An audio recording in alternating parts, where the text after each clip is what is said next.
Yeah, that's great. Did you say that your husband is studying any trust doing the whatever is not part of me yet, but next we're going down to we're going down to the starting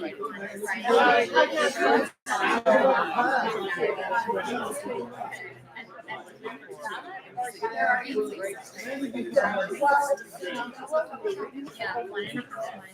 Okay. And so the first year, I mean, I can get down there. Yeah. So I've been a couple of years. The first year I went down there, and I kept the car, and I would like come down every couple of years. Yeah. And then I was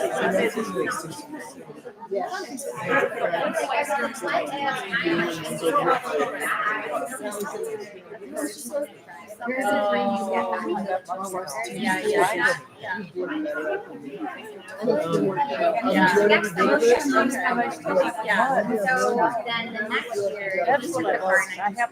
So I was like, okay, I just can't get it out. Right.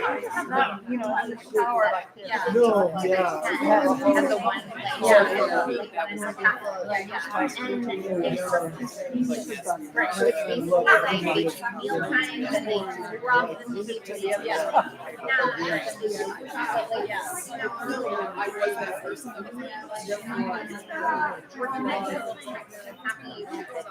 yeah, like that was really?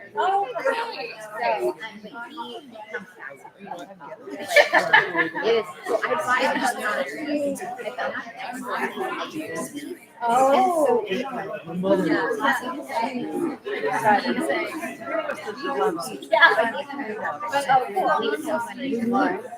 And now really? That's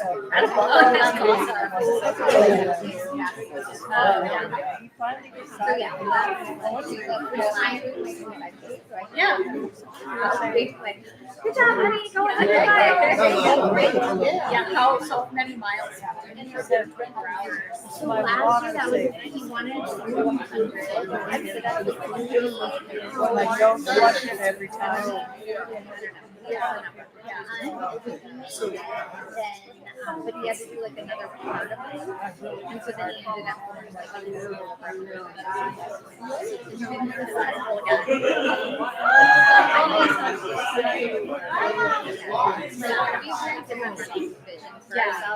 my vision is one.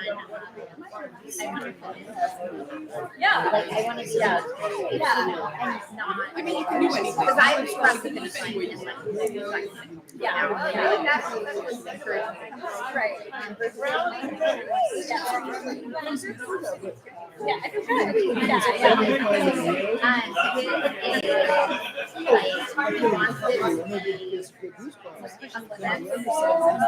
And to know that you have to go.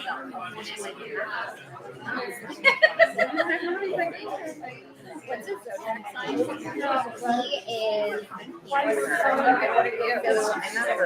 Okay. So he is very like, but he's also serious.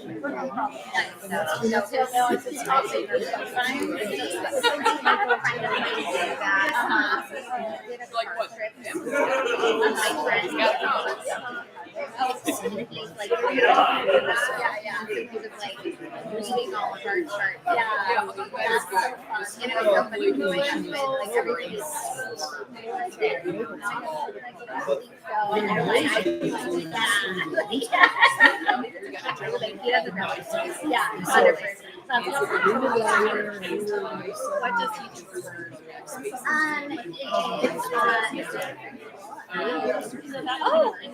oh my God!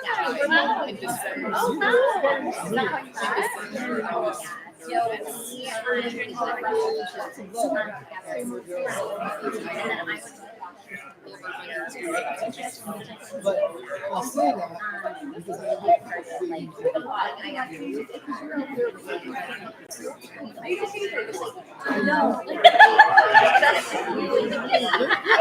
and he was like, he's like the fire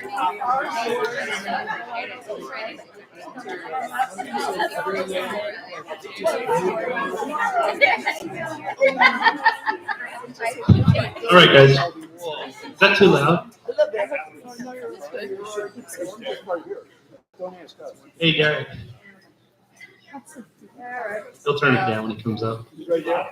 And maybe a bit. Is it too loud? All right. Well, welcome to the Sugar House Community Council. Come on up, fire department, before you guys have to go. So I'm Landon with the Sugar House Community Council. No better? Okay. Thank you for coming tonight. Thank you for all the new people that are here tonight, along with people who are here a lot. So thank you. We're gonna get right to the fire department because they probably have to leave. Thanks for having us here tonight. We've got a couple of short messages from our community council letter. Chief Lee would like to remind us all that in addition to having Valentine's Day this month, it's also American Heart Month. And there's a couple of initiatives and links that you can follow to get either online directions for CPR training, or there's a couple of provisions that could give you the opportunity to attend some in-person CPR training. And I'll leave this document up there as we go. But they'd like to highlight the effective use of AEDs lead to significantly better outcomes, and which is why we see them all over the place in public spaces.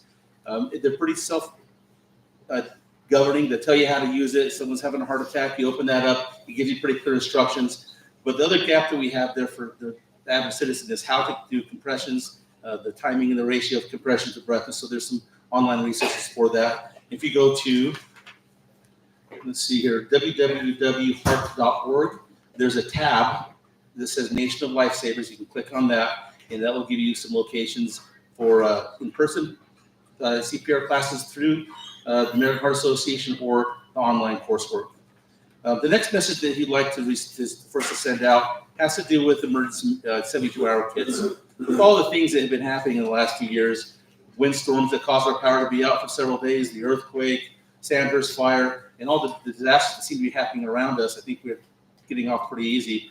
It's important that we have the ability to provide for ourselves food, water, and even some alternate housing if we have the means to do it in a 72-hour kit. Take a look at what you've got at your home. Buy a couple of backpacks. It's a good idea to have one for each member of your family. I like to use the freeze-dried camp meals as an option. And also make sure you keep enough water handy or ways to filter water sources to help you out with a fresh water source. Remember, it takes a long time to mobilize resources when there's a natural disaster, and you may be on your own for a little while we sort out what can be done. So you're your own best defense in providing for your own safety in that. Okay. All right. So that's more or less the two messages that we've got from the chief. Other than that, we also like to talk about some hiring opportunities that we have going on right now. We do have an open hiring list that we continually test for Salt Lake City firefighters.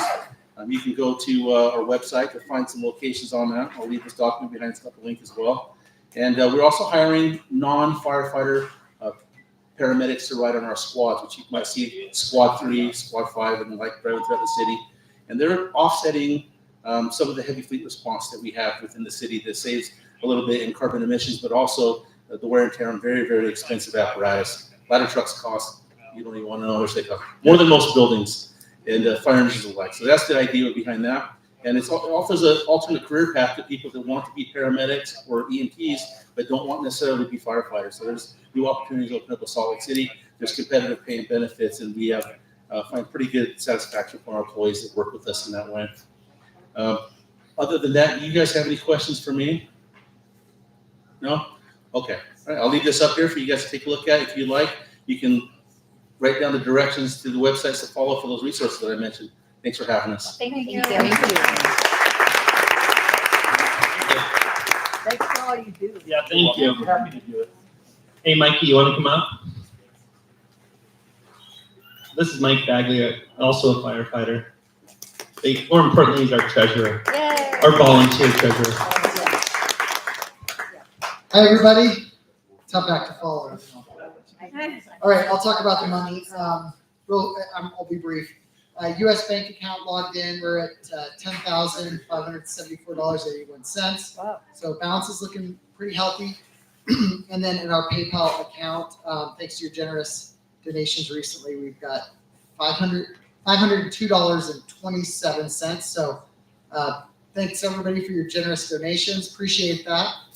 Some of those we've got earmarked for Friends of Fairmont Park for if we need to touch up the glass recycling bin or whatnot. But As Landon mentioned when he introduced me, all volunteer organization here, and it costs money to keep things going, buy podiums, this kind of stuff, and keep our website up and running. So any of your generous donations are much appreciated. Thank you.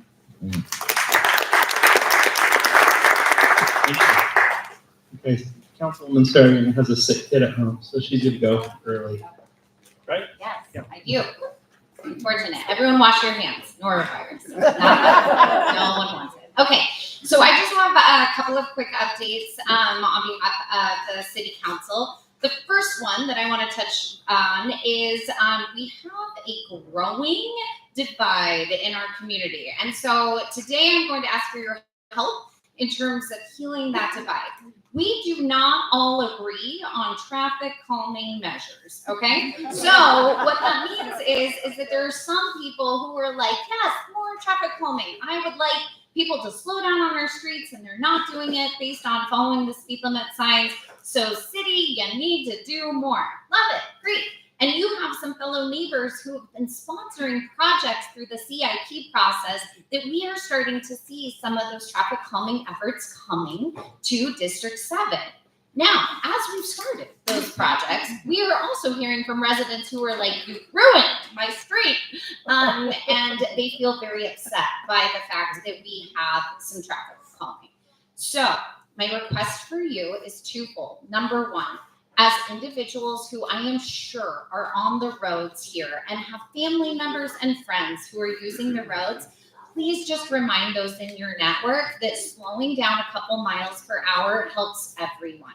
We recently lost over on, 13th East as it heads down the road towards the Harmons. We lost one of our really large flashing signs that's a crosswalk on Zenith to be able to allow a lot of those residents to be able to reach their daycare right across the street, Little Geniuses, because we had a car just flying down that road that completely took out the sign. So if we can all slow down together, that is a good first step.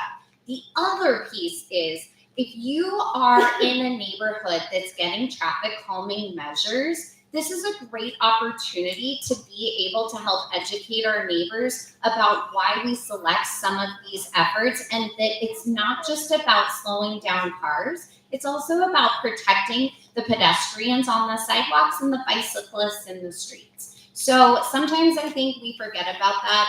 We did have a neighborhood that was adamantly against their traffic calming, which was on 13th East. I mean, they were ready to light up City Hall about it.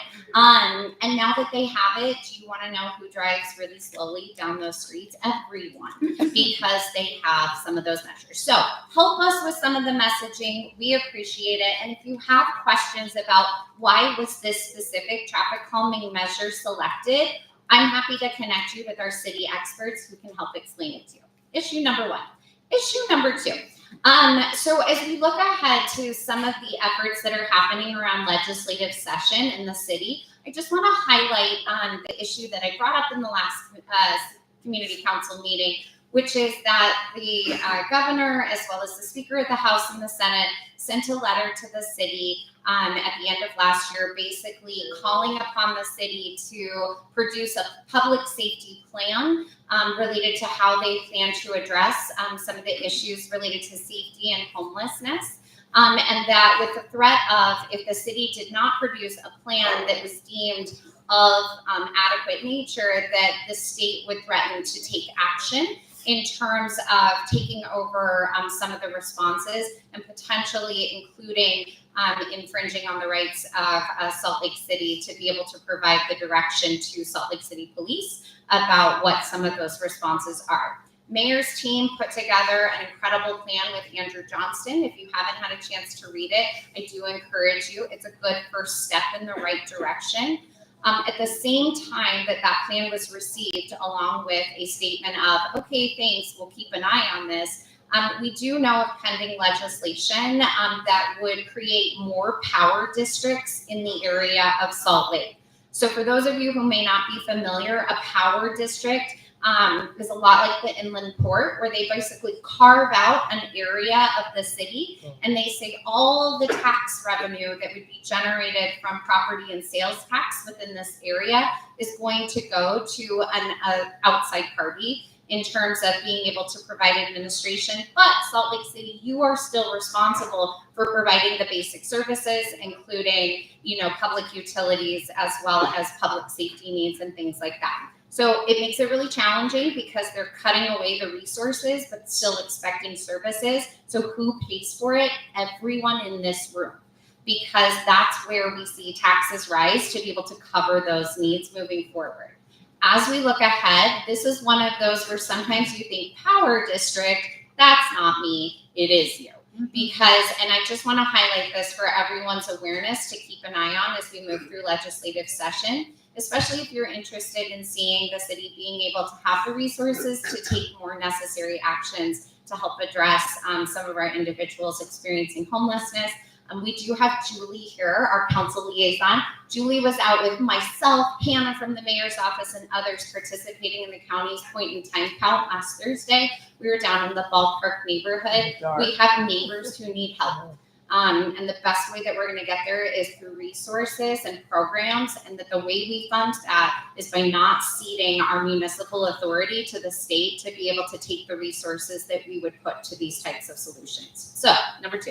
Last but not least, let's end on a happy note. So I'm sure many of you have been following different bills at legislative session, and there is a lot going on. There's a lot of pieces with energy. There are bills around the gravel pits. There are a lot of efforts related to some of the land zoning issues, to affordable housing and others.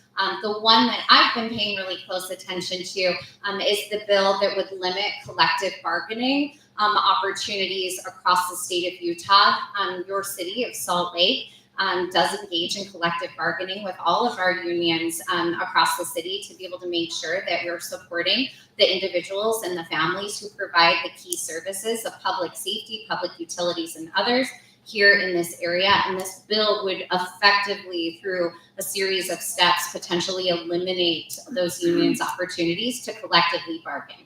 On the positive note, last night, we had a successful next step for our Salt Lake City librarians who have effectively joined as an established their chapter and their local related to the Salt Lake City librarians in partnership with AFSCME. So we have a new union in Salt Lake City, and I will tell you, they were so excited. They all cheered when it passed through City Council unanimously, and we're excited to have them. So keep an eye on that, just so you know. That's a key part of what makes Salt Lake City great, is that we are providing wages to workers often at a higher rate than any of the other local municipalities, and we need to stay on that track, and we don't want to see legislation that prevents that. So 3 cheers for the Salt Lake City librarians. We're excited to have them. And like I said, thank you to, we have one individual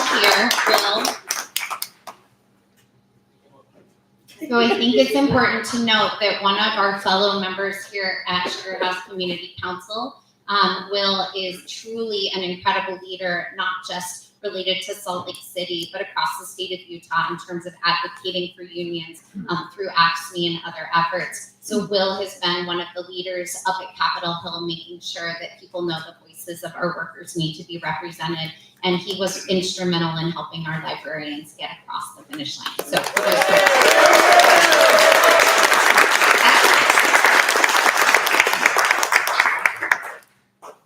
Hey, Nate, ready? We have a pop-in from our legislators. We have Senator Blue in here. This ought to be disgusting. Oh. Well, I see some firefighters back there, so I don't know if y'all were up at the Capitol this week, but to the folks who were, thank you. We're still pushing back on this HB 2267, which is a really anti-labor bill that's trying to crack down on collective bargaining. So very frustrating. Still on the calendar, so we've gotten a ton of emails. I see Will Coker's here as well. I don't know if you're going to come up and talk about that too, but I hope not. he's up there almost every day lobbying us on behalf of public sector working folks. So, yeah, lots of stuff happening at the Capitol, both in DC and here in Utah. It's really frustrating to see. I get emails every day about people who are worried about these appointments that are happening in DC that are wondering what they can do. Frankly, that's stuff we see here in Utah too. So it all translates up and down the ballot. And every time we can get folks reaching out, I see a whole bunch of folks I've gotten emails from the last day or two sitting in the stands here. So thank you for continuing to reach out. Some of the real concerning issues I'm seeing, there's all sorts of stuff. There's a lot of distractions, but some of the most critical things I think are these ballot initiative measures. It was SJR2 passed through the Senate on third reading. I think it's all the way through the Senate. That would put a constitutional amendment on the ballot in coming years that would raise the threshold for any ballot initiative that raises taxes to 60%. And then there's another measure on ballot initiatives, and I'm blanking off the top of my head. I think it's SB 73. I forget what it would do, but it's not good. I know that. It's another raise of the bar of citizen initiatives. So this is redistricting, Medicaid expansion, medical marijuana that happened over the last few years. Makes all those things harder. The legislature keeps trying to crack down. So again, we just need all the support we can get, whether you can come up, whether you can send emails, even if it's to folks like me who agree with probably a large majority of people in this room. It's so helpful to get that outreach. And if there's a bill in committee that you're concerned about, the folks on committee are fair game to reach out to for sure, and the whole legislature. But definitely when there's bills in committees that are concerning to you, those folks have the first voice in pushing those through the process, and that's a really good leverage point. So keep up the pressure as much as you can. I know people are concerned, and if you're feeling concerned too, please reach out. The more we hear about it, the better. Can you just clarify that? So I thought that basically they'll only accept correspondence with people in their district, and so I figure I'm not emailing you.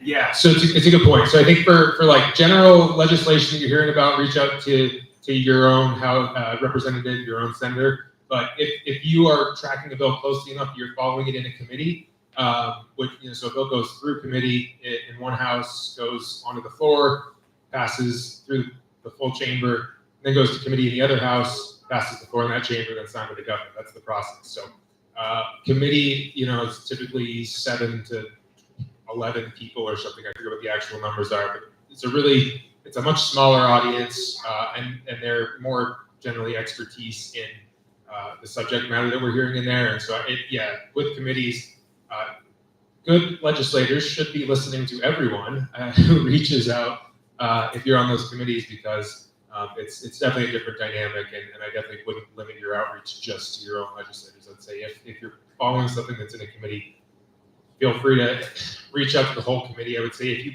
can, send individual emails or calls or something. We get generally, like if I see an email come through that's like, it's got the whole committee on it at once, I'll look at it, but I probably won't respond. Whereas if I get like a personal email that's like, hey, here's, even if it looks personal, but you're sending it to everyone, that's a better, I think, approach where you might make more of an impact. But it's just a smaller audience, and people should be considering all sorts of feedback in those committee spaces. So, Sarah said something about power districts or powers. Was it power zones? Is that the name of it? Power districts. is this the baseball stadium? I'm No. not sure what she said. No, it's something like the Unionsport, where the state takes It's jurisdiction like the over baseball. certain areas of the city. Sorry, not to interrupt, it's just like the baseball field where they're basically carve out an area of the city where they can redirect the resources from taxes to the state, and then, the city's still expected to cover those. It is the power district. Power zone. But it has Yeah. nothing to do Well, with to know where I can No, go. they call it Maybe that, again, where, Yeah, I think the power district is being called the power district because it's over by Rocky Mountain Power's headquarters and This the wasn't Gatsby it, Power but this Plant. was areas of the city Yeah. beyond that. Yeah, and so there's a number of different, there's special districts that have tax increments that come out of them that get paid into certain things, and there's a lot of those getting created in a lot of different spaces. There's like there's the inland port, there's the appointed a mountain authority. There's the MIDA, the Military Installation Development Authority. There's just different things that we're building out that I think really confuse people and have a lot of potential constitutional issues as far as separation of powers, because we're seeing legislators serve on some of these boards and both pass these laws and then also have authority over the spending of the money that we appropriate, which is a big concern. So, But yeah. not only that, but the city would have to maintain the infrastructure, but they would take the tax base from the city. Yeah, and I've heard a lot of school district concerns over losing out on revenues that they should be collecting. So yeah, I hear from the city folks and try to do what they ask me to do as much as I possibly can, because they're usually trying to do the right thing. So yeah, thank you all. If I get something wrong there, if anyone overheard, feel free to reach out and correct me. I was sorry to hear that your gun safety bill was shot down. What other legislation? Yeah. It was right there. But I would like to know what other legislation that you personally are putting forward that anybody in this room can assist on, because you are our senator. We can email you, we can support you. So what are you looking for? Yeah, right now, actually, I'm working with, so I just passed a bill that made it out of the Senate today. So it's over to the House, and Representative Nguyen is going to sponsor it in the House. So tell her you support it. It's a bill about water conservation in the Great Salt Lake. Simple stuff, nothing crazy, but actually Salt Lake City Public Utilities came to me with this idea. And so, yeah, we'll keep working on that. So let Representative Nguyen know. She just accepted my offer to take it today.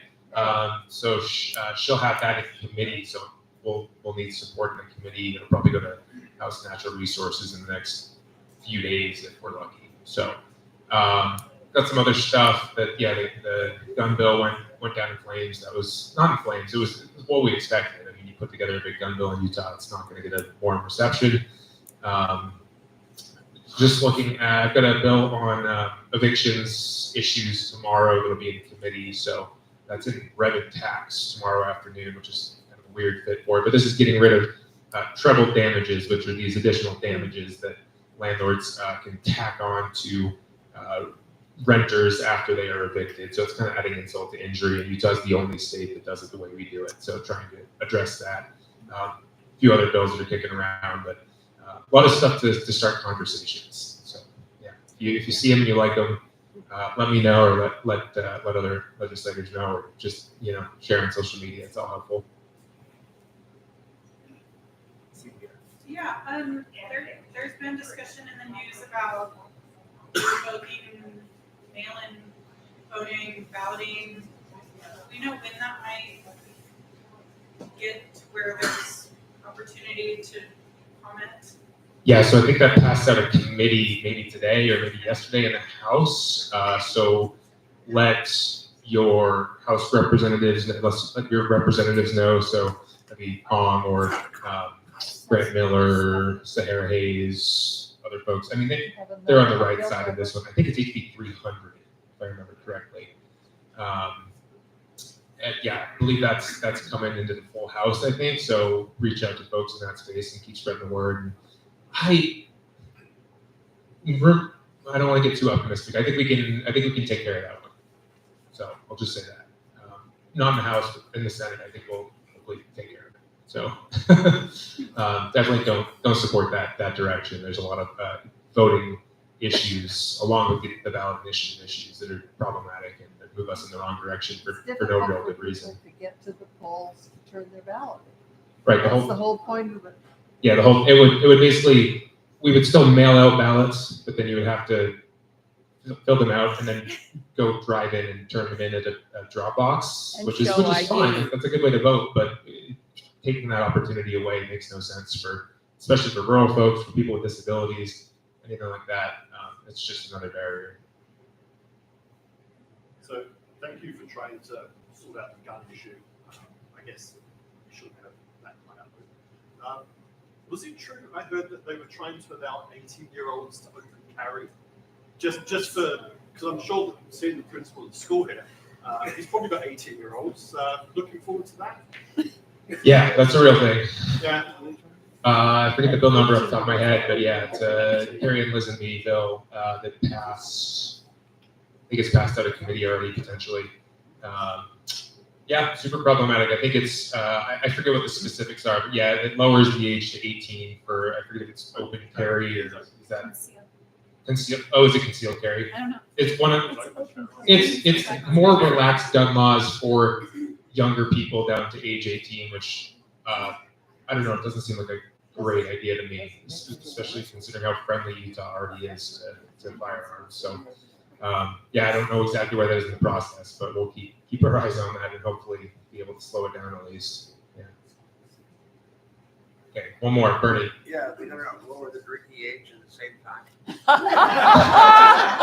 I'll work on that. No, I won't. That sounds probably. No, I won't. For the record, no. I don't think it's a good idea. So, I'll hang around for a sec, but I gotta get running soon. So, thank you. And again, you're looking at $1 million. Less stress. Less stress. Garrett, you ready? This is Garrett. He owns part owner, and Jennifer, his wife back there. They own Olio. They also let us use the hive. You all know me. Thank you. I don't know how we follow up making this jacket, but we're gonna try. We're gonna bring up Daniel. He owns Omni Salon and Wellness here in Sugar House. He wants to tell us a little bit about his business, what kind of services he offers, and ask him some questions. Hi everyone, I'm Daniel. Here's my cute little salon on 2002 South and 1300 East. It's called Omni Salon and Wellness. Before I get into that though, I think I need to tell you a little bit about myself and why I started this business. So I've been a hairdresser for 16 years. I'm born and raised from Salt Lake City, but I've done hair from San Diego to New York, managing hair academies, doing New York Fashion Week. I've had a very fruitful career as a hairdresser. However, in April of 2020, the strangest thing happened, and I couldn't work for 8 weeks. And I'm sure you can all guess why. Pandemic, right? When we went back to the salons, though, everything was very different. We had social distance, went mask up, all that jazz. I don't need to tell you, you all experienced it. But at the time, I was working in a salon with 20 people. And half the people left to go work from home, studio salons. And so we went from this very bustling, robust community to having to, be from, 2 feet from each other to 10 feet. So it changed everything. But when everything started relaxing and things started coming back to normal, the salon started hiring more people. We went back to a very busy, bustling community. And myself and a lot of my clients were very uncomfortable all of a sudden being so close to people. We got so used to having a little privacy and enjoying that space. So I decided that, the industry was changing because of the pandemic. So I decided to find a space where we could create a community aspect, but also have space and distance.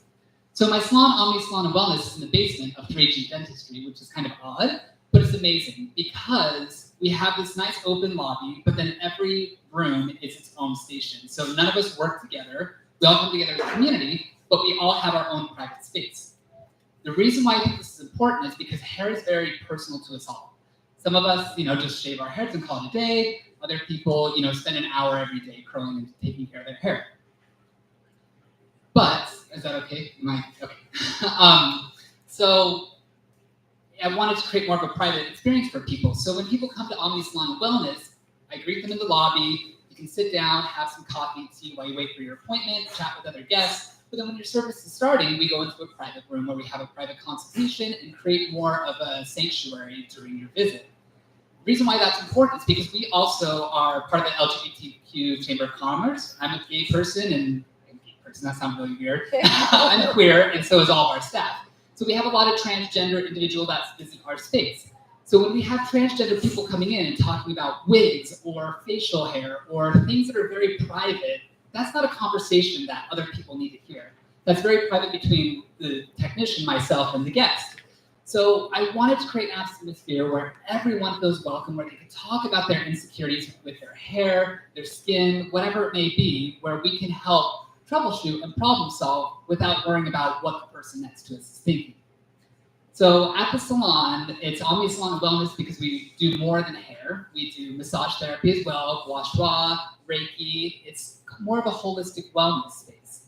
So even as you're getting your hair done, there's plants everywhere. We've got soft music playing. So I want everyone who steps into the space to just kind of let the world melt away. So for the 30 minutes or 3 hours that they're there, they're not thinking about the election. They're not thinking about these house bills. They're just there to disconnect and connect with themselves and their relationship, their hair or their body. And we're there just to assist everyone in making sure that they leave feeling their best. I kind of have this saying that like my idea with hair is to help people unlock their hero hair. Meaning we all have a story, we all have our special superpowers, whether that's accounting or hairdressing or whatever. And I want people to almost feel like a superhero and have like a hair that makes them feel confident and successful and make them feel like the best version of themselves. So another thing that I'm really proud of about the space is we try and do as much local as possible. So we actually sell and serve the Queen's Tea.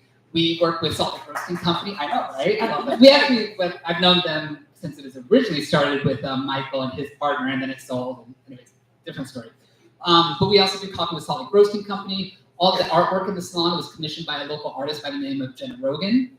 I also serve on the board of Salt Lake Acting Company, so we do a lot of fundraisers and partnerships with them, whether it's just helping them with wigs and makeup or getting discount tickets for our clients to go and see a performance for the first time. So it's important for myself, and even with my personal life, my partner, we do a lot of community service and a lot of giving back. So the space is more than just a hair salon. It's a place where we can connect with local artists, local companies, and also create an atmosphere where you can feel and look your best. So unfortunately, I can't hang out all evening. I'm going to hang out as long as possible. If you have any questions, comments, concerns about, hopefully you don't have any concerns about my business, but if you do, let me know. And if I'm not around when this meeting's over, I left some business cards and little flyers at the checkout. So take one of those cards, scan the QR code, and if you're looking for a new hairdresser, massage therapist, Reiki, anything like that, reach out, and I'll be happy to take care of you all. So, thank you very much.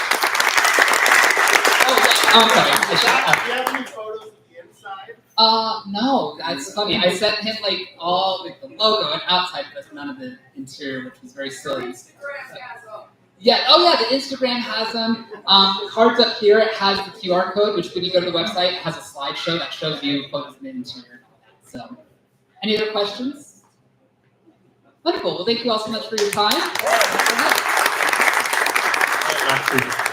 We'll get a Sugar House Park Authority update. Hello. So, probably seen me before. I'm Roxy Christensen, Vice President with the Sugar House Park Authority. Our February update's pretty short, so thank you. All right, starting simple. Last month, I had stated that Harley's Creek Pavilion, which is going to be replaced this year, was the existing one was going to remain open. We have since changed that. We're actually not going to be renting it, or it's actually going to be demoed right at the beginning. We just thought with the noise and some of the parking lot being fenced off for construction, it's just not a great environment. So that will not be available. We still will have 5 other great pavilions you can rent for your family events and all of that. Just a reminder, Big Field, so the one in the middle, and Parley's Creek by the new playground are the 2 going to be replaced. You can expect fencing and construction to start about March, and we're still expecting a June completion. So it'll be near the summer.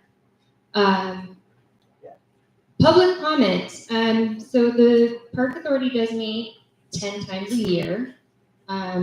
We have meetings on the second Thursday of each month. 6 to 8 p.m. They are online right now, WebEx. You can scan this QR code. It takes you to the public procurement site, so you can sign up for reminders of our meetings. And we're going to have a 15-minute public comment period at the beginning. 2 minutes per person. Again, we only meet for 2 hours. We're kind of giving you time to come, but we have to keep it to a specific time for the agenda. But this is something, if you have something to share with the whole board, I do hear your comments here, I take them back. But if you wanted to talk, share something to the whole board at once, join us here. I'm most excited about Mulch Madness. So I have mentioned this. This is a volunteer event, and you're all personally invited by me now to come and join us. Mulch Madness. So this is a volunteer event to help us set the park up for submission as an arboretum. So level 1 arboretum, we have to have 25 trees labeled, photographed, we have to submit the documentation, and then they review and they may, I'm positive they'll give us that level 1 accreditation. So what this event is going to be, it's a Saturday, March 8th, 1 to 4 p.m. We're going to meet at the new Fabian Lakeside Pavilion for orientation. This is going to be led by Tree Utah. So if you know Amy May, their organization, awesome people spreading trees everywhere. So they'll give us a little introduction. We've got trees all over the park, so you might be sent to like a zone to work on like 6 to 8 trees. We're going to remove the grass from around the trees. It's actually helpful for them to remove that grass, put a mulch ring around them, and then Tree Utah is going to install a tag that's going to have, the species, the common name, and a QR code. So then you can go onto a website, find out how big this tree grows, what kind it is it something you should plant at your house or not? So we'd love to have you there. If you have, shovels, wheelbarrows, anything like that. We don't know if it's going to snow or be sunny. So, sunscreen or warm clothes. This QR code, again, if you want to scan it, is to get reminders. So if you want to provide your email address, we can send you reminders about the event. It's on Facebook. If you go to Sugar House Park or Tree Utah, you can find the event there. We would love to have you all there to come dig around in the dirt, help us set up that arboretum. You probably have seen some crews in the park, maybe if you've been there in the last 3 weeks. That was pruning that we asked for. We had those people go in to kind of clear out the trees, prune up, get them ready to look the best they can. So you may see piles of mulch there. That's actually going to be reused, right? So we're using the byproduct of all that pruning to actually create those mulch rings. So if you see that there, please don't take it. It is for the park. That was a risk if it's just sitting out there. Someone might think it looks really nice.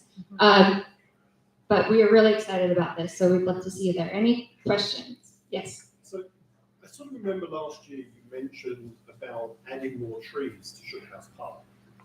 Has that progressed in any way? Can we buy a tree to give you guys, or? Totally. So treeutah.org is authorized to plant trees on anyone's behalf. They go through approval with us, right? They say, hey, we have someone interested. This is the location. We have an approved arboretum plan, so you may have to select a certain type of tree for the area or pick a different location. But they do them. There's actually several trees, if you walk up to them, that were planted in behalf of someone. You may see him sitting nearby. So it's very common for people to ask to plant trees in the park. We welcome everyone and anyone to pay to plant a tree. Please, please, please. So Tree Utah is the website? Correct. Yeah, treeutah.org. You can find it on sugarhousepark.org. There's a donate at the top, and one of them is donate a tree.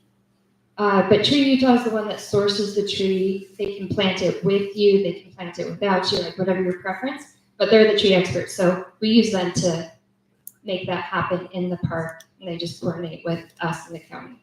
Cool, thank you. And then just one more thing. We've seen the police car there in the evenings. It really helps. Okay, good. It stops the speeding, it stops the crazies. Yes. Driving the wrong way.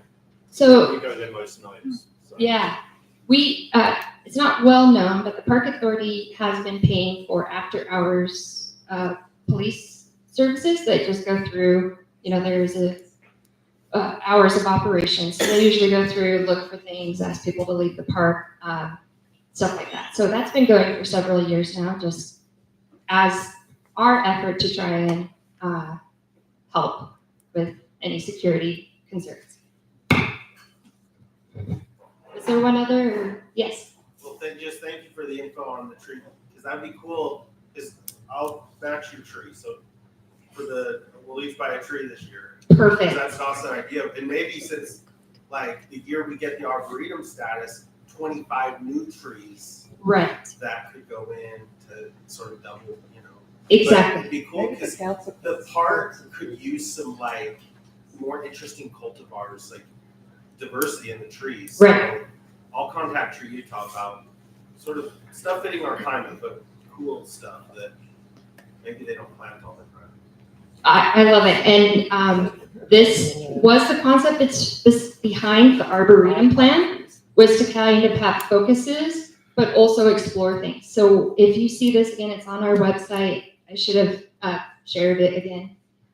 We actually have the idea of like around the playgrounds to have sensory trees. So ones that have unique color, make sound, have unique bark. So we do want to explore things, and this isn't to say we have to bring, water-heavy trees. There's a lot of trees that will work, and that aren't maybe native, but are adaptable to ours that aren't water-heavy. So I think there's a lot to do, and the level 2 accreditation, of course, we want to continue this forward, not just stop at level 1, would need 50 species. We think we have that in the park currently, but we're already, with the replacement of the 2 pavilions, we're going to plant trees with both pavilions. So we're looking at, hey, what species do we not have that works here that we could plant? And those trees take years to develop, right? So it's like we need to plant them now for that tree to look like a representative species in 5 years. So please, please, please, anyone, everyone, if you want, I want more trees in the park. I think we all do. I think it needs to double in trees for me. I think that's the goal, double those. Thank you. Let's double the amount of trees in Sugar House Park. Sorry. So I have a good friend who planted a couple trees there 20 years ago, I think. And so when her grandkids are in town and we walk in the park, like, here's our trees, it's kind of, as you get older, it's kind of a fun thing to leave, for your family. Agreed. Yeah, I think that's really special. And when I think I presented on this, but we actually submitted for the David R. Keller grant with Utah Valley University. He was a professor there that passed away, so this is an in memorial sustainability prize. But we presented to them about our arboretum, and it was a poetry class, and we talked about how trees was like, you have stories about trees. And we had people tell all these beautiful stories about a tree in my backyard, or a tree here, and they really do live with you, and have a connection with everybody. So I think they're really important. So we'd love, love, love more trees. Thanks, Roxy. Thank you.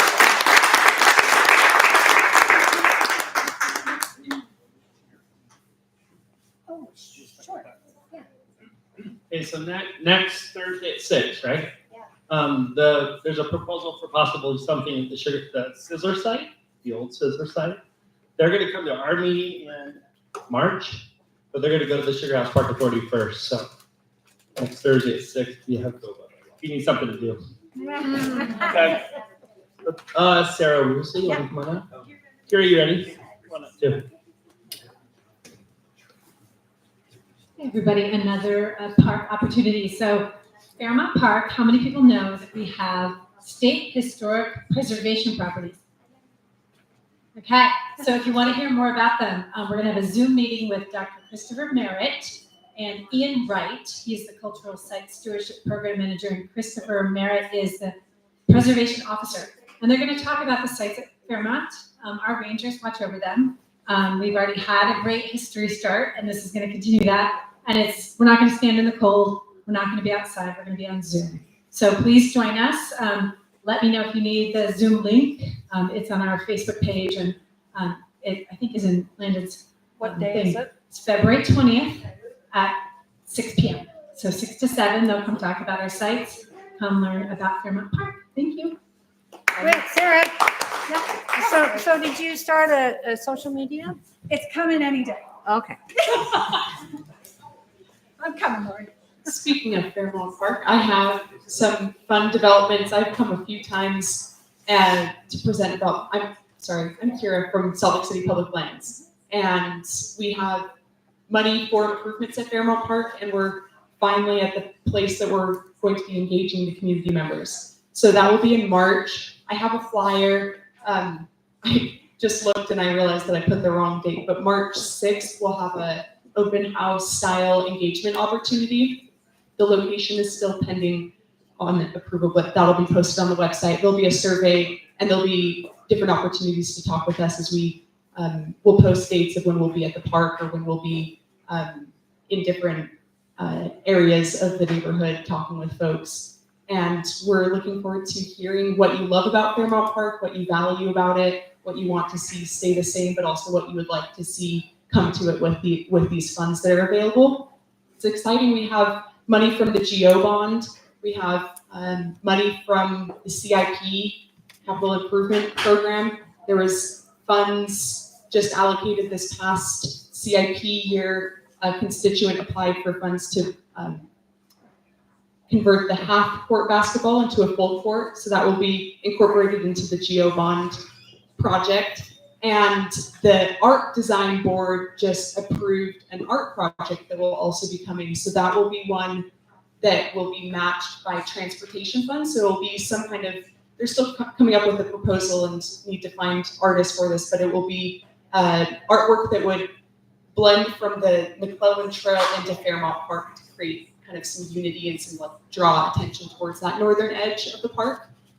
And yeah, so I have this flyer. I'll leave it up here at the front. It has the project website, which is where you can get updates of when we'll be at the park. We'll make more posts about this engagement open house event and the survey and such. But any questions? Great. Looking forward to hearing from all of you. How about Leah? Bill, you're here. You might as well talk.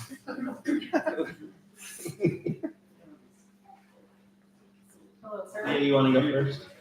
You can tell. I'm going to tell you. Tell us.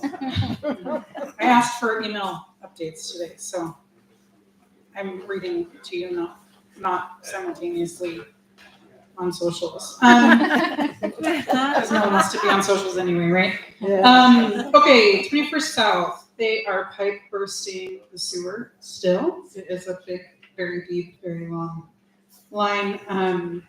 That is what all the pipes are that you see. They are doing the work underground. The pipes you see above are keeping everybody else in sewer service while they put the new pipe in. So I know it doesn't look like things are changing, and that's because the work that they're doing is under the pavement. So it's really cool. It's the same stuff we've talked about before. It's the pipe bursting, so they're shoving a new pipe through the old pipe, and the old pipe is breaking, which is, believe it or not, actually less impactful to traffic than what would happen if we had to open trench. So that's happening. They are working towards a bypass that's going to be on the plaza starting the week of the 13th of February. So there is, I know it's a bummer, but at least it's when it's cold and not when it's hot.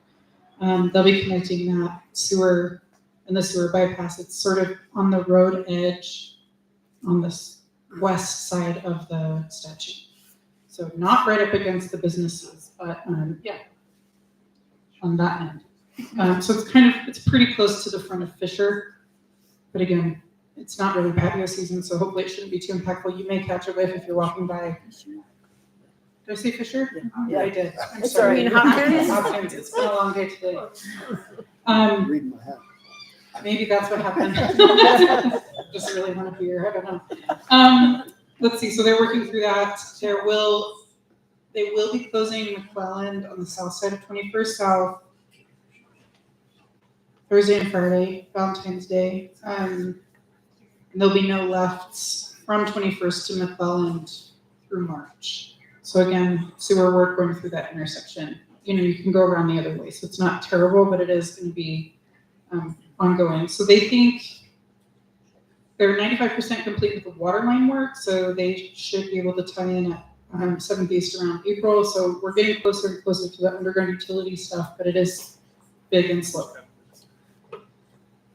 They are going to do a little bit of landscaping work between 11th and 13th East on the south side, while the weather is still good. But otherwise, the big heavy reconstruction work you'll see pick up again in March or April once the temperatures get a little bit warmer. Also, if you follow transportation in the city, you may have seen the Liverpool Streets email update that just came out. That is the program, Sarah's number one, that she gave us a heads up about traffic calming. There are a number of traffic calming improvements planned in Sugar House. We are coordinating with them. There's quite a few on Elm Street, which is the street just south of Smith's. Some speed bumps and things like that, which makes sense. But there was kind of a little bubble up on Nextdoor about that. So I'm always here if you have questions. There's a lot of misinformation around on some of those channels, and the Livable Streets folks are great. There's also safety improvements, including build outs, some of those traffic circles and speed bumps on Sugarmont and Simpson.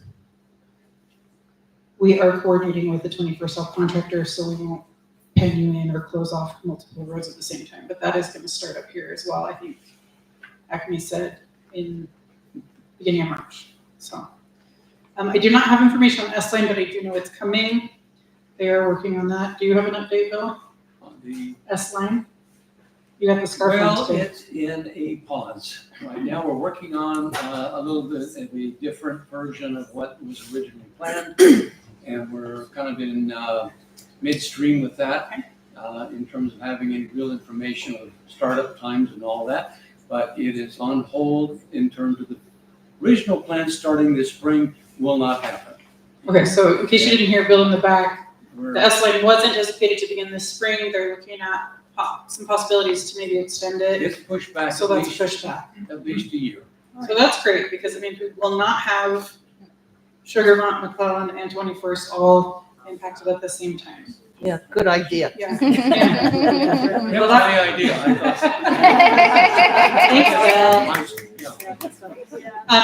Lori, 1 second. So we are also looking at, there will be some sort of resurfacing on this end of 21st South as well. This pavement's in pretty bad condition. That's planned later in the summer. I don't have a date yet. That would be like a week of impact. And then 13th East from 21st South to the city limit about 30th South is also advertising right now. So I think they have a contractor. I think they're getting under contract. That UDOT is managing that one.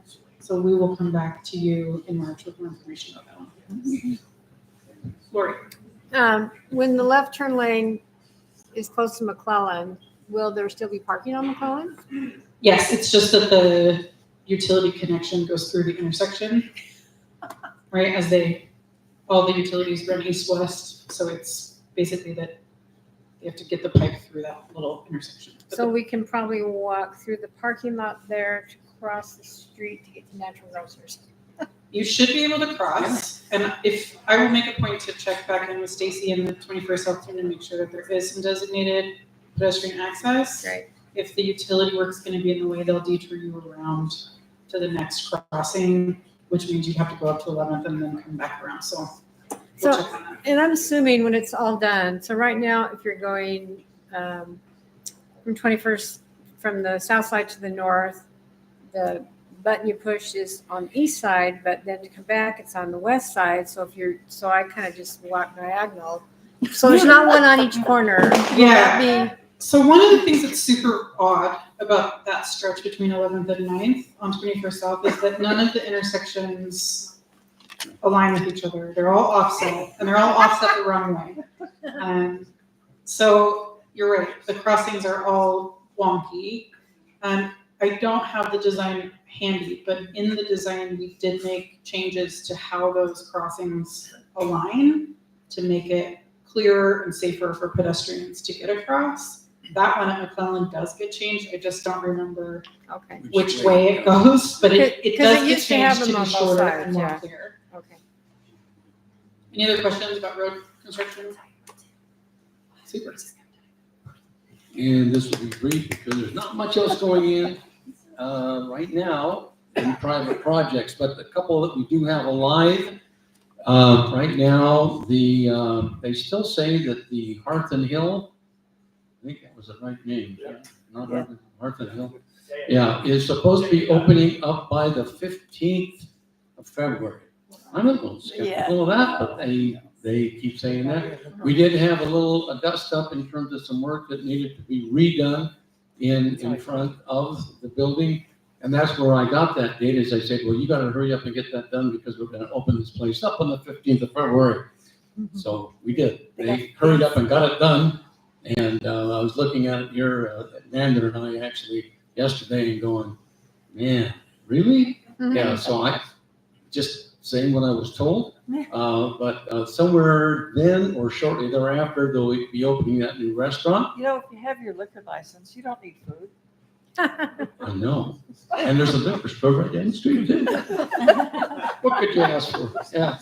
Yeah. Anyway, so that one is, and Benlo told me that they would in fact be done with the rest of the project by the end of March. And there they look like they could hit that mark as I again walking around it and looking at it. And it is a pretty handsome building. I think we all agree. And anyway, they expect to be done within about 5 or 6 weeks, maybe anyway, less than 2 months. So that will be done. Alcatara, it continues to move.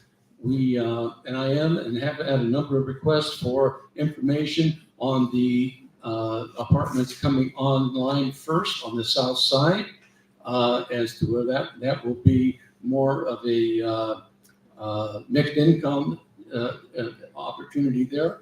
And we are on the line to get information when they can give it to us as to when that list begins. So haven't forgotten you or a few others, 2 or 3, now 4 that have called and checked in. We know there's a lot of interest in that affordable housing component, and we will be giving you the information as soon as I get it. And I swore to him I gotta be at the top of the list. So when that is available, we'll get it out, and then everybody can start making their plans. The rest of that project, it just seems to be there. So the south side continues to move. They're putting in sheetrock. They're moving it ahead of getting things done. And I look across the street and I go, what? Yeah, is anybody, there's people working there. It's not for lack of opportunity of people doing stuff. They're doing stuff, but I just never see what it is. But we're told that at the end of next year that'll be available too. Right now, that's what we have in terms of private projects. As I mentioned, the streetcar project is being looked at in kind of a different way now, and it's going to be on hold for a while, so you don't have to worry about that. And I'll just say, when it does happen, it's not going to be hugely impactful, given the length of distance it has to go. So we'll keep you posted on that. The more we know, which will be in the next few months. But other than that, I don't think there's much more. Questions? Yes. Is the food hall gonna open? I'm sorry? The food hall? 2 weeks for lunch. Good one to mention We're because excited for that because it's here. Who wins? I'm excited to 2 see weeks. how that's going to work. 2 weeks. Yeah. 2 weeks. Yeah. Thank you. So, yeah, that's going to be a really busy place. Why not? Where? It's gonna be interesting. Timmy's Chop House. It's going to be different. We've been through it. It's incredible. They put a lot of work into this place. And it's, I think it's going to be an attraction. You got it? Yeah. Used to be the post office. Yeah. It's in the, what soon to be the Sugar Alley Apartments, the one that burned down and is being rebuilt. It's on the bottom level, facing Highland Drive. Yep. And they say 2 weeks. We'll see. Thanks, Bill. Well, All right, I'm going to introduce you to our new transportation chair. Come on up. This is a big deal. Another volunteer job. All right, so at the end of the last meeting, Landon dropped in just as everyone was leaving that I'm going to be the new Transportation Committee Chair. It's An honor. an honour. I've taken over from Kenzie. In case you don't know me, obviously I'm not from around here. I was born in England, grew up in the Netherlands. Went back to England to go to university, came over here. So I did not own a car until I was 25. So walking, cycling, and public transport, that's what it is to me. I'm going to try and restart the meetings for the Transportation Committee. The first one is going to be on Tuesday next week, 7 o'clock. It's going to be on Zoom. One of the topics we'll discuss is whether we want to keep doing them on Zoom or whether we want to do them in person, maybe here, maybe at the Sprague Library. I'm coming from Europe, so I keep calling it the Sprague Library, like Prague, but apparently it's the Sprague Library, so. Like Utah. Yeah. So the next meeting is February 11th at 7 o'clock. That's the Zoom link, if you want to take a photograph of it. If you want to join the newsletter, the QR code will take you to a sign-up form for the newsletter. You won't get a lot of spam from the newsletter. It's probably going to be twice a month. Both times, it's probably just going to tell you when the next meeting is and what the topics are to be discussed at the next meeting. The one last thing that I wanted to talk about tonight is I met with Christina from the East Liberty Park community. She just wanted me to make you all aware of something that's going on 17th South between 9th and 11th East. The city is about to do a resurfacing. They're going to do a chip seal and resurfacing on that section of the street. It's currently pretty narrow.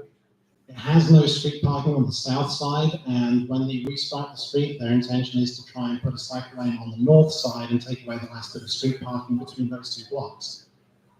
If you cycle down 17th South, you'll know that the cycle lane comes and goes and comes and goes.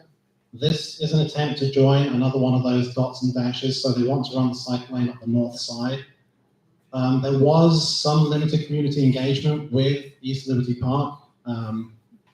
Some of that ended up mostly in the hands of Sweet Streets. They did a survey, they had some information. The survey came back a little skewed because it didn't get the community engagement that East Liberty Park wanted. So the city was out last week, I think, at East Liberty Park communities meeting and presented it again with the survey again. And the survey elicited a massive 2 responses. So if you're interested in what's going on there, if you care about having more cycle lanes or care about having more parking or don't care at all, email me. I'll work with Christina from Liberty Park and we'll try and get you some more information if you're interested. But as far as I know, the plan is to join up those cycle lanes on the north and south going through those 2 blocks. So hopefully I'll see you at the transportation meeting and hopefully we'll have them fairly regularly. The 2 topics that I know we're going to be talking about on Tuesday, Lynn Jacobs is going to be coming, so is John Larson. They're going to give us a lot more detail on the restriping that's going to happen up here on 21st South, in this section of 21st South. And they're also going to talk a little bit about the planning permission that's going in for the roundabout on 21st South and 17th East outside Highland High. That is a long way off, but they, as far as I know, they're going to give us as little information as they have about it at the moment. So that was it. Do you know when they're going to start that restriping? They're going to come in. Yeah, they're going to come in. I don't know when it's going to happen, but they'll tell us. 21st South. I know it's. Thank you. Thanks, Greg. Good, Greg. We better talk Highland High since he's here tonight. Come on. Yeah. This is Jeremy Chatterton, principal. Hello, everybody. It's Jeremy Chatterton, principal at Highland. Don't really have. We have been doing a ton of work. I've been meeting with architects on a weekly basis, along with our facilities manager and other people. I do know that they have put out to bid for our contractor. This is going to be doing the work. I believe our school board has to vote on that in their next meeting, so that should be coming out soon. But really, we're at a point where my understanding is that again, we will break ground on a new Highland High School in a year from this spring. And they're anticipating the first part of the building being up and ready to go within 2 years. So very quickly. It'll be just to kind of give you an idea of where the new school will be located it's still on the same property site. It will be on the north end of the property, so kind of the back side of the school will be along 2100 South. We're having a lot of conversations about making sure that is visibly pleasing to everyone. So we are talking about that and having those conversations. Then the building will kind of wrap around that area is where the soccer field is and where the current parking is. We are expected right now the Roslyn Heights facility. If you run 20th East and North South, but wherever Roslyn Heights used to be, the elementary school. So that has been now converted into a field and tennis courts, or is in the process of, should be finished this summer, which we're really excited about. So it should be lit and available for public use, along with use for obviously the high school teams. With that, there's also going to be a playground, I believe, in that area as well. So that'll be happening in the Roslyn Heights, and that's something our district is working on right now. Other than that, just be ready for a lot of parking fun over the next 5 years, as our parking lot is taken up with construction. So if you live in that neighborhood around Highland High School, especially just to the east of Highland High School, just know that cars may be coming to your area soon. What is your plan for that, genuinely? Like, I'm a block away and like, it's already, we get 10 deep already, so. As of right now, no plan. Okay. As we move closer and closer to that time frame, we will, I'm sure, start having some conversations. I know the church right there on Parley's Way is maybe an option that we're looking at. We're having conversations even about the Roslyn Heights, utilizing that parking, but it's. I look forward to learning more. Yes, wonderful. I will find more answers for you. Thank you. Okay. All right. Other than that, things are great. Go Rams. Jimmy has shingles right now, so it's not moving very well. Let's do Lori Bray.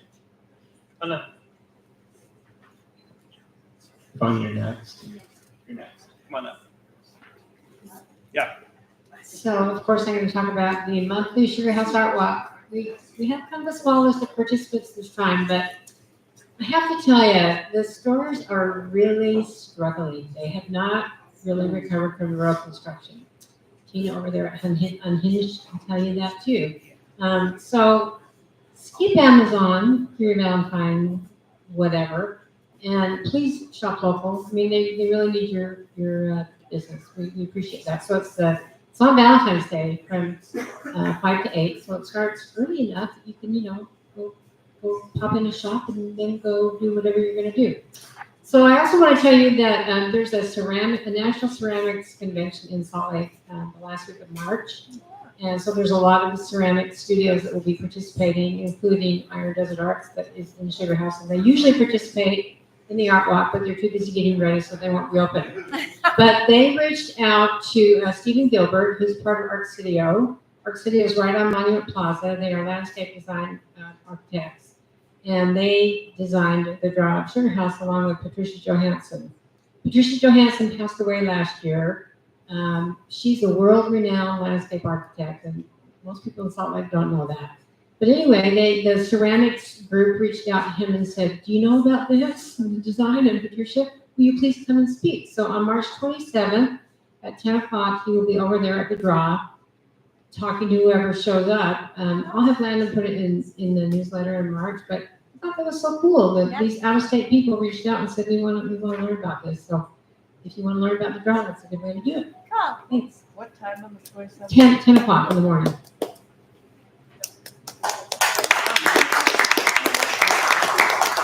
So I have a neighbor who wasn't able to make it tonight, but wanted me to let everyone know that on February, is that on February 20th, from 2:30 to 5, there will be a missing and murdered Indigenous relative advocacy day.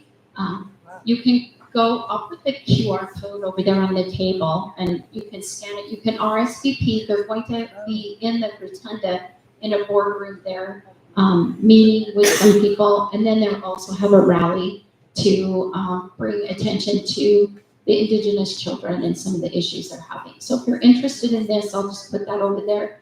The website's a little wonky. When you first log in, there's an ad to go to weather.com. Just scroll down a little bit more. And you'll see a register button. And then there's a big long form. The only thing that's really required on that form is your email. But put your name, your email, a phone number if you'd like. But if you're interested in this, finding a resolution or anything going on with this, even some attention to this problem, this would be the place to go. So I just wanted to let everyone know. I'll just leave it here. Thank you. Thank you. All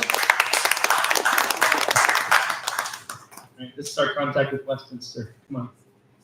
Hi, everyone. I'm Connor Bentley. I'm the Director of Athletic Development at Westminster University. We're this one right there. It's really great to be here tonight to talk to you all just for a minute about some of the things that are going on at Westminster. I do fundraising for our athletic program, but I'm also just going to kind of talk about some general things that are happening at Westminster. We have, it's a very exciting time at Westminster. It is the sesquicentennial, if you can say that 3 times fast, good for you. That is the 150th anniversary of the institution. And so as such, we are going to be having a lot of really exciting things coming up in the next year. It's sort of going to kick off this spring and then kind of go for a calendar year. And I've got some information, I just left it over on the table there, about the 150th. And I'll just kind of give just a very brief overview of some of the things that are happening. We have a time capsule event that's going to be happening on April 10th. And that's also going to be kind of the kickoff, but then we'll also have our Westminster Alumni Awards, where we'll be honoring some alumni that have really made an impact at the school, as well as our Athletics Hall of Fame is a part of that event as well. We have our sesquicentennial Student Showcase, which is really exciting in May. Then we're having a giant gala on June 5th on campus to celebrate the sesquicentennial, and we are looking for sponsors for that event, as well as our annual golf tournament that I'm in charge of. We are always looking for sponsors and people who want to come play us at Jeremy Ranch on June 2nd. And we would love to see anybody who's interested in playing there. And my card is on the here too on the thing, so you can reach out to me about the golf tournament specifically. But we are always looking for partners or people who want to donate stuff for our raffle. We do a big opportunity drawing as part of the golf tournament, so we'd love to help any local businesses who want to partner. There's a lot of partnership and sponsorship opportunities as part of our 150th anniversary. So if you're interested in any of those, you can reach out to me and I can connect you with the person on our advancement team who's in charge of those things, or our marketing department as well. Additionally, as part of the sesquicentennial, we have a presidential speaker series, and this is free to attend. And I just kind of want to give you kind of an idea of who is coming. Next week on February 13th, as part of our B.W. Bastian Foundation Diversity Lecture Series, Carolyn Finney, the environmentalist, will be there. So you can attend that. She's going to give a talk. It'll be really cool and interesting. And then in April, we have Chasten Buttigieg, the husband of Mayor Pete, who is a really gifted writer, and he's part of the Ann Newman Sutton Weeks Poetry Series, so he will be there speaking on April 8th. And then in the fall, as part of Westminster Weekend, which is our big alumni weekend, do I have any Westminster alumni here in the crowd? No Griffins? Oh, come on. Okay. Well, that's okay. You don't, My son. There you go. Okay, there you go. You can get him to take you. But no, Jane McGonigal, the game designer and futurist, will be speaking in September as part of Westminster Weekend. It's a Friday night activity on campus. So we'd love to see any of you out at these events. And like I said, it's just going to be an exciting time at Westminster, and we love to be a part of the Sugar House neighborhood. And so just come on out. And like I said, if there's anybody who has businesses that are interested in any of our sponsorship or partnership opportunities, please don't hesitate to reach out. We seriously want to partner and be a good neighbor. And I think part of my goal always in my partnerships is to create really good value partnerships for both Westminster and local businesses. And I think, we in Sugar House need to stick together and work together well. So any questions about any of that? You need to make sure every month you get in our newsletter and tell us. Yes, we will. We're going to talk about that. We're going to make that happen. So, but there's information about the sesquicentennial and about the speaker series over on the table. So feel free to take those. All right, last thing we're going to hear from Hannah Brookline. Yeah. Right? Hi, everyone. I'm so sorry I was late. I was at another community meeting. I'm mad. You're mad. I'm sorry that I was late. Thank you. Thank you, Derek, for the help with the slides, as always. I was trying to be in two places at once tonight, which doesn't usually work, so I'm sorry I'm late. I just have a couple of reminders. We talked about this last month, but the city does have a new mobile app. I know most of you are the usual suspects and you already know this, but just in case you weren't here last month, download the MySLC app and start submitting requests to the city. Give us some more work to do. Yeah. So what about code enforcement? Where do I find them? I was looking for them the other day. I couldn't find code enforcement. Let's connect after the meeting and I'll pull up my phone and see if I can find it. And if I can't find it, then I'll let you know. Because I ended up sending it to trees instead. Okay. Yeah. It's a great app. Very useful, but there might be some bugs. So if you need help figuring it out, please let me know. Yes. So should I delete SLC Mobile? Yes. Yeah. That app was sunsetted back in December. So this is the replacement for SLC Mobile. Yeah. And hopefully you like the interface better. This is another reminder from last month, but the mayor's office is piloting a historic markers program. So if there are any people, structures, events that you want to commemorate in Salt Lake City, you can apply to be considered for a marker. And just to clarify, I don't think I said this last month, but that should be an application from an organization, not just one individual. So if you're a business owner and want to apply, or maybe you want to partner with the Sugar House Community Council and submit an application, that's what we're looking for. Next, new information. The city has a food micro grant. I think this is our third year doing this, and those applications open tomorrow. Individuals, residents can apply for up to $250, basically for gardening supplies. If you grow or even raise food at your house, if you have a garden or if you have chickens, bees, you can apply for funds to pay for some of those supplies. Yes, the application should be really easy.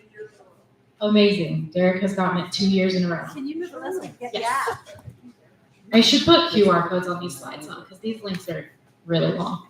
But definitely apply for that. Up to $5,000 if you're an organization. So if you're a nonprofit or if you're looking to expand your organization to start making food for the larger community, also apply.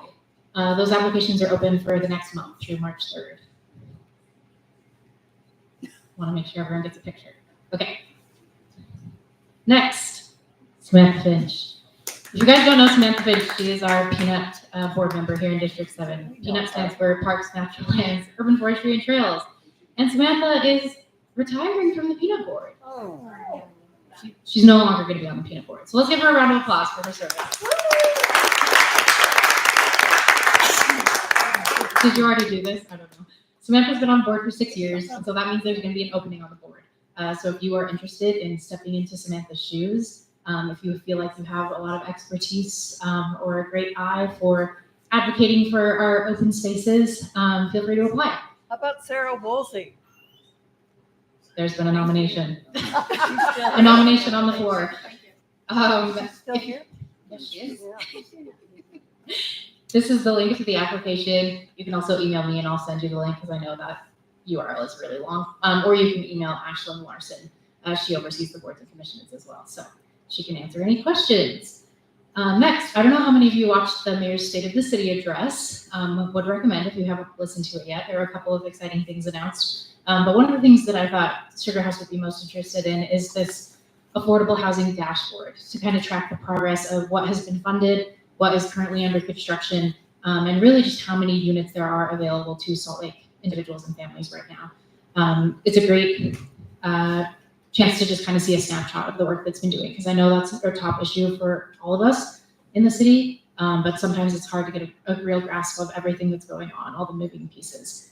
So you can access that online. I think it's just slc.gov/affordable housing dashboard, but if you just Google Salt Lake City Affordable Housing Dashboard, it'll come up too. So I'll also share these slides with Can I ask London. you a question?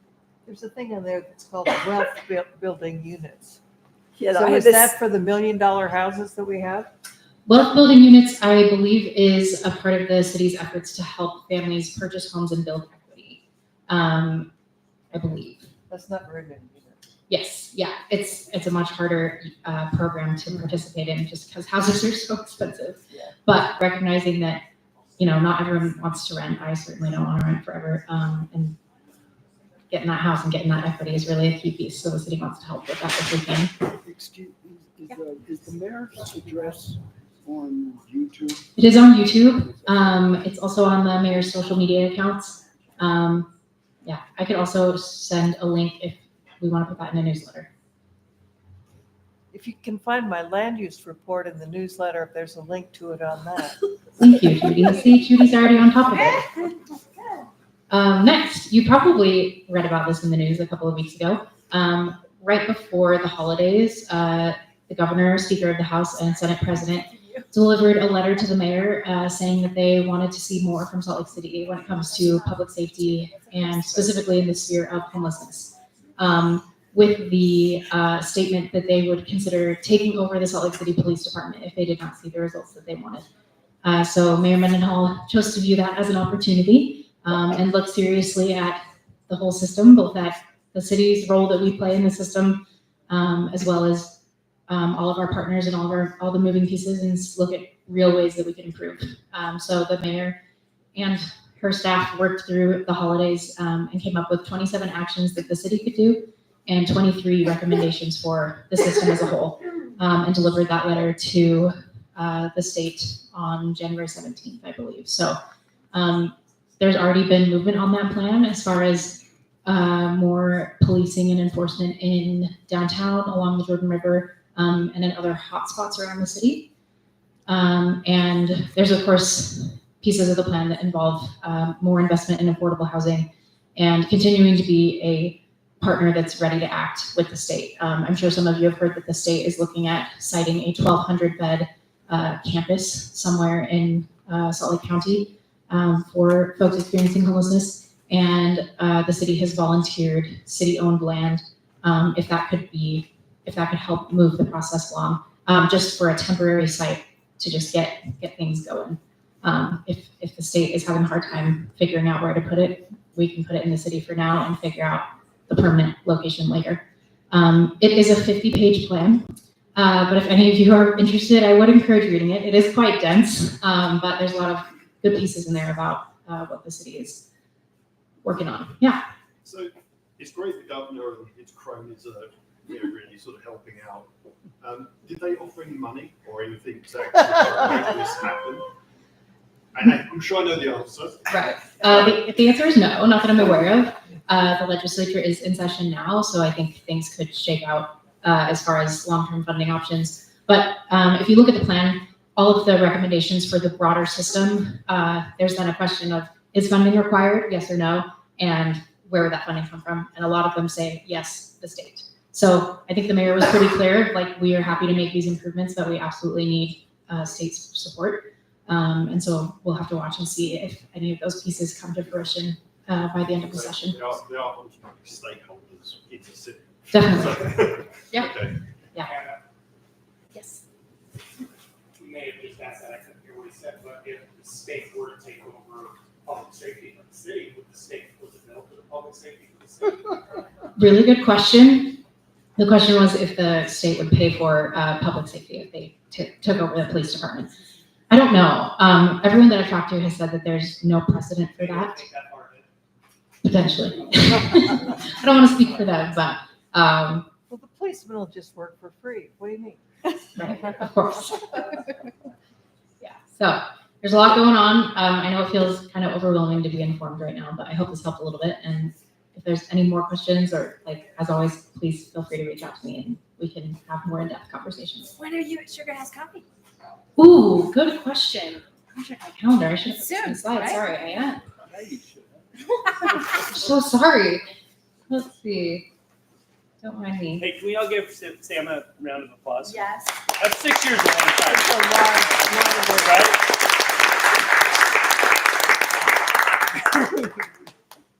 She doesn't like the limelight. When she started, we were at the Legacy. Right? Wow, boy, that's a long time. Yeah. So if you do want to have a more in-depth conversation, I will be at Sugar House Coffee on Wednesday, February 12th, from 1 to 3 p.m. So feel free to stop by and spend some money with me. All right, thanks, guys. We have some Sugar House Tea Chocolate cookies. Rich, that's for you. And meeting adjourned. Thanks. That'd be great. You know what? We upped our game.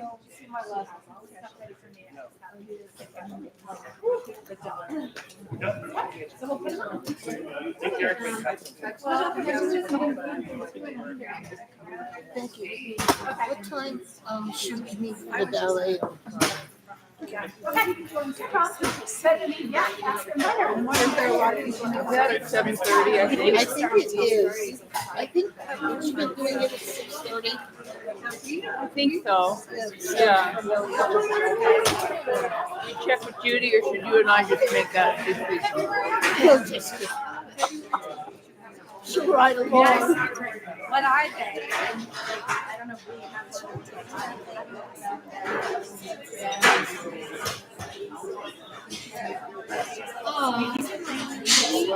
I'll pick you up at 6:30, you and Judy. Yeah. Let me know if you know about that. On this way? Thank you. What's it called? And then, oh, Sharon, so then I have to write another. And that's for the ballet. And then we'll pick her up on after or. No, I pick her up on my way down. So I go up to 17th, well, no, 15th, that's right. Yeah. And then we come down. Yeah. Remember, they're gonna be restriping. 17, so. 17th South needs a lot of work. Obviously I mean, it does. So overused because of the crap on Yeah. 21st. Yeah, I know they've just been waiting until proper. I have to tell you that Elm Street already has its own natural speed bumps. I mean, I don't know if you've driven on it lately, but you cannot go Deteriorated fast if you want to. Yeah. Okay. Well, this is a good meeting. I'm glad the Westminster representative showed up. First, yeah.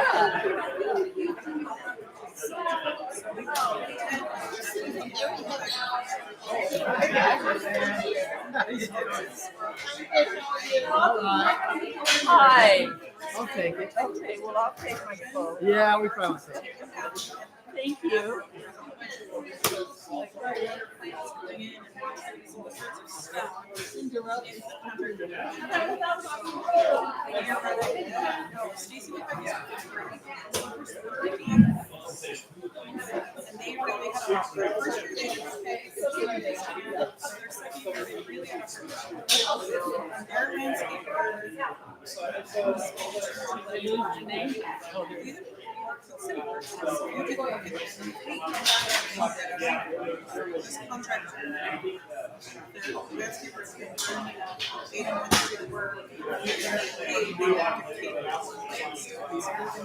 Back and forth. So I don't, I'd love to see more.